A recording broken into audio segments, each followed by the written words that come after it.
शेतकऱ्यांच्या कर्जमाफीसह विविध मागण्यांसाठी प्रहार जनशक्ती पक्षाचे अध्यक्ष बच्चू कडू यांच्या नेतृत्वात नागपुरात गेल्या 5 दिवसांपासून आंदोलन सुरू होतं। या आंदोलनाला आता यश आले। राज्य सरकारने शेतकऱ्यांच्या कर्जमाफीसाठी 30 जून 2026 ही अंतिम तारीख निश्चित करण्याचा निर्णय घेतला। पाहूयात यावर एक स्पेशल रिपोर्ट।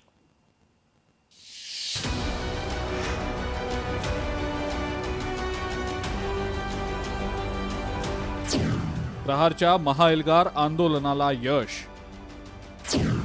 30 जून 2026 ही कर्जमाफीची अंतिम तारीख। नागपुरात बच्चू कडूंचं जंगी स्वागत। शेतकऱ्यांच्या कर्जमाफीसह विविध मागण्यांसाठी प्रहार जनशक्ती पक्षाचे अध्यक्ष माजी आमदार बच्चू कडूंच्या नेतृत्वात नागपूरमध्ये गेल्या 5 दिवसांपासून सुरू असलेल्या आंदोलनाला अखेर यश आलेलं आहे। राज्य सरकारनं शेतकऱ्यांच्या कर्जमाफीसाठी 30 जून 2026 ही अंतिम तारीख निश्चित करण्याचा निर्णय घेतलाय।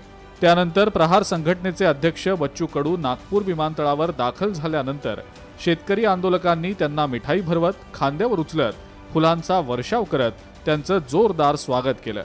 बच्चू कडूंच्या नेतृत्वात निघालेल्या या आंदोलनाची सुरुवात नेमकी कशी झाली त्याचा आपण आढावा घेऊया। 28 ऑक्टोबरला महाएल्गार मोर्चाची सुरुवात। अमरावतीहून 128 किलोमीटर अंतर ट्रॅक्टर चालवत मोर्चा नागपूरमध्ये दाखल। 29 तारखेला संध्याकाळी 5 वाजता मोर्चा नागपूरच्या बुटीबोरी परिसरात दाखल। केंद्रीय कापूस संशोधन केंद्राच्या बाजूच्या मैदानात मोर्चाला परवानगी। मात्र गनिमी कावा करत ऑक्सिजन पार्क जवळ आंदोलकांचा ठिय्या। जबलपूर महामार्ग, समृद्धी महामार्ग आणि वर्धा महामार्गावर 30 तास वाहतूक कोंडी। काही ठिकाणी जाळपोळ तर आंदोलकांकडून रेल्वे रोखण्याचाही प्रयत्न। 30 तारखेला नागपूर खंडपीठाचे आंदोलन स्थळ सोडण्याचे निर्देश। कोर्टाच्या निर्देशानंतर आंदोलक आक्रमक। स्वतःहून अटक करून घेण्यासाठी बच्चू कडूंसह आंदोलक रवाना। रात्री 8 वाजता राज्यमंत्री पंकज भोयर आणि आशिष जयस्वाल चर्चेसाठी दाखल। पावसाच्या सरी बरसत असताना 2 तासांच्या चर्चेनंतर मुंबईत मुख्यमंत्र्यांसोबत चर्चेची तयारी। वर्धा मार्गावरील नियोजित आंदोलनस्थळी आंदोलन करण्याचा निर्णय। पाऊस सुरू असल्यानं जागेमध्ये बदल करत मंगल कार्यालयातल्या सभागृहात स्थलांतर। मुख्यमंत्र्यांसोबत झालेल्या चर्चेत 30 जूनपर्यंत शेतकऱ्यांच्या कर्जमाफीचा निर्णय। त्यानंतर 31 ऑक्टोबरला बच्चू कडूंचं आंदोलकांकडून जंगी स्वागत। खरं तर हा त्यांचा मेहनतीचं फळ त्यांना भेटलेलं आहे। प्रचंड मेहनत त्या शेतकऱ्यासाठी केली। कित्येक कार्यकर्त्याजवळ तो जमीन पण नाही आहे, भूमी नाही, बिचारे केळं विकणारा कार्यकर्ता याच्यात आलेला आहे, तरी तो शेतकऱ्याच्या भल्यासाठी धावत होता, मेहनत करत होता। आम्ही एकत्रित लढत होत आहे। पण सरकारचं काम नाही का? त्यांनी जर अगोदरच हे घोषणा केली असती तर आम्ही कशाला चक्काजाम केला असता? सरकारने दिलेल्या वेळेत शब्द पूर्ण केला नाही, किंबहुना त्याच्या अगोदरच पूर्ण करावा याच्यासाठी आम्ही आंदोलनाचा दबाव वाढवणार आहोत। आणि नागपूरचं आंदोलन जरी तूर्त स्थगित झालं असलं तरी महाराष्ट्रातलं आमचं आंदोलन थांबणार नाही। आंदोलन जारी रहेगा आणि सरकारवर शेतकऱ्यांचा दबाव निर्माण करण्याचा प्रयत्न आम्ही करत राहू। बच्चू कडूंनी शेतकऱ्यांच्या थकबाकी कर्जाची संपूर्ण माफी, पीक विमा योजना पारदर्शकपणे राबवणं, शेतमालाला हमीभाव, ओलित क्षेत्रातल्या शेतकऱ्यांना विशेष अनुदान यासारख्या अनेक मागण्या सरकारसमोर ठेवल्या होत्या।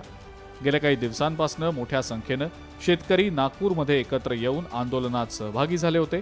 अखेर सरकारकडून सकारात्मक प्रतिसाद मिळाल्यानंतर बच्चू कडूंनी आंदोलनस्थळी येत घोषणा करत आंदोलन तात्पुरतं मागे घेण्याची घोषणा करून टाकली। आणि मला वाटतं आपण तयार राहिलो पाहिजे। सरकारने जर एक कडी इकडे तिकडे केली आणि माझा गरीब शेतकरी जर सोडला तर आज तुमचा आभार मानतोय। आमच्या एकनाथ शिंदे साहेबांनी पहिल्यांदा शब्द दिला, त्यांनी मोठ्या ताकदीने शब्द दिला की आम्ही काही करू पण कर्जमुक्ती केल्याशिवाय राहणार नाही। इथे जाऊन अधिक पुन्हा ताकदीने प्रचार, येत्या 15 दिवसात पुन्हा मीटिंग घेऊ, एक मजबूत तयारी करू, एकट्या कर्जमुक्तीने होणार नाही। कर्जमाफीसाठी राज्य सरकारला येत्या काळात पैशांची जमवाजमव करणं अवघड आहे, मात्र ती होईल। सरकार मार्ग काढेल, तो त्यांचा प्रश्न आहे। आर्थिक अडचण असताना सुद्धा कर्जमाफीचा निर्णय घेतल्यानं मुख्यमंत्री आणि दोन्ही उपमुख्यमंत्र्यांचे बच्चू कडूंनी आभार मानले। एप्रिल महिन्याच्या पहिल्या आठवड्यात या कमिटीने आपलं कामकाज पूर्ण करावं आणि आम्हाला या राज्यातल्या शेतकऱ्याची कर्जमाफी करण्याचा निर्णय आपण घेऊ आणि त्यामध्ये जे निकष आहे ते निकष ठरवू। पण प्रश्न असा आहे की एकच मुद्द्यावर सर्वांचं एकमत आहे, कोणत्याही परिस्थितीमध्ये ज्या शेतकऱ्याला खऱ्या कर्जमाफीची गरज आहे त्या शेतकऱ्याची कर्जमाफी झाली. सरकारच्या निर्णयानुसार आगामी काळात पात्र शेतकऱ्यांची यादी तयार करण्यात येणार असून कर्जमाफीची ही प्रक्रिया राबवली जाईल. या निर्णयामुळे शेतकऱ्यांमध्ये समाधानाचं वातावरण निर्माण झालं असून बच्चू कडूंनी सरकारचे आभार मानलेत. हे यश शेतकऱ्यांच्या एकतेचं फलित आहे. सरकारनं दिलेलं आश्वासन जर वेळेत पूर्ण केलं नाही तर पुन्हा आंदोलन छेडलं जाईल असा इशाराही त्यांनी दिलाय. त्यामुळे दिलेल्या निश्चित तारखेमध्ये सरकारनं शेतकऱ्यांची कर्जमाफी करावी, अन्यथा शेतकऱ्यांच्या आंदोलनाची मशाल पुन्हा पेटली तर राज्यात पुन्हा एकदा भडका निर्माण होईल हे मात्र निश्चित. ज्ञानेश्वर पवार, लोकशाही मराठी, नागपूर.